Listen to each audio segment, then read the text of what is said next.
ದನಕಾಯಿ ಕುರಿಕಾಯಿ ಕುರುಗಳು ತೊಗೊಂಡು ಹೊಂಟಿದ್ದ. ಹಾದ್ಯಾಗ ಒಂದು ಹುಲಿ ಶಿವ ಒಂದು 4 ಮಗುವಿಗೆ ಜನ್ಮ ಹಾಕಿತ್ತು. ಅದ್ರಾಗ ಒಂದು ಸಣ್ಣ ಮರಿ ಕುರಿ ಹಿಂಡಿನ್ಯಾಗ ಕುಡ್ಕೋತದ ವೇದನೆ ಮಾಡ್ತಿದ್ದ. ಅದು ಕುರಿ ಹಾಲು ಕುಡಿಸಿದ, ಅದನ್ನ ಎತ್ಕೊಂಡು ಹೋದ. ಕೆಲವೊಂದು ದಿವಸ ದ್ವಾಡ್ದಾಯ್ತು. ಕುರಿಗಳ ಜೊತೆ ಕೂಡಿ ಹುಲ್ಲ ತಿನ್ನೋದ, ನೀರು ಕುಡಿದ, ಅದ್ರ ಜೊತೆ ಬ್ಯಾ ಮಾಡೋದ ಮಾಡ್ತಿತ್ತು.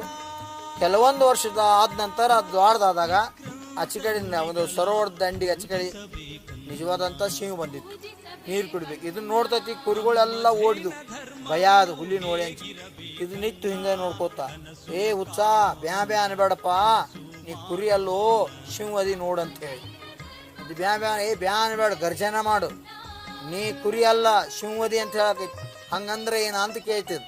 ಮುಂದೆ ಬಾ, ಆ ನೀರಿನ ಒಣ್ಣಿನ ಪ್ರತಿಬಿಂಬ ನೋಡ್ಕೋ, ನನ್ನ ಮುಖ ನಿನ್ನ ಮುಖ ನೋಡು ಮತ್ತು ಕುರಿಗಳ ಮುಖ ನೋಡು ಅಂತ ಅದು ಹೇಳ್ತು. ಬಂದು ನೋಡ್ತಂತ ಅದು ಅವಾಗ ಗೊತ್ತಾತ, ನಾ ಕುರಿ ಅಲ್ಲ ಶಿವದನೆ ಅಂತ.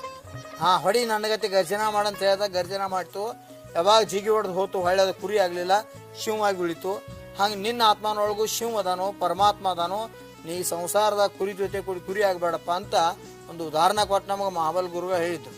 ಅದನ್ನು ಕೇಳಿ ನಾವು ವೈರಾಗ್ಯ ಪ್ರಾಪ್ತಿ ಮಾಡ್ಕೊಂಡ ಸುಮಾರು 7 ವರ್ಷದ ಅವಧಿಯಲ್ಲಿ ಆಜೀವನ ಪರ್ಯಂತ ಕಂದಮೂಲಗಳನ್ನು ಜೈನ ಧರ್ಮದಲ್ಲಿ ಉಳ್ಳಾಗಡ್ಡಿ, ಬೆಳ್ಳುಳ್ಳಿ, ಜಮಿಕಂದ್ ಅಂತೀವಿ, ಅವನ್ನ ತಿನ್ನೋದಿಲ್ಲ, ರಾತ್ರಿ ಭೋಜನ ಮಾಡೋದಿಲ್ಲ, ನೀರು ಸೋಸಿ ಕುಡಿಬೇಕು, ಇವುಗಳನ್ನು ನಿಯಮಗಳನ್ನ ಪಾಲನೆ ಮಾಡ್ತಾ ಬಂದೀವಿ.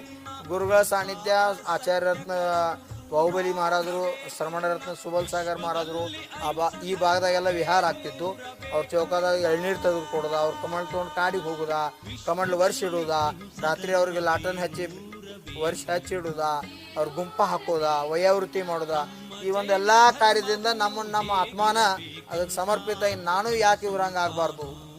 ಈ ಸಂಸಾರ ದುಃಖಮಯ ಅದ, ನಾವು ತ್ಯಾಗದಾಗ ಸುಖ ಕಾಣಕ್ಕೆ ಸಾಧ್ಯ. ನನ್ನ ಆತ್ಮ ಹುಟ್ಟಾಗ ಜನ್ಮದಿಂದ ದಿಗಂಬರ ಅದಾನ, ಆ ರೂಪನ ನಂದು ಕರೆ ರೂಪದ.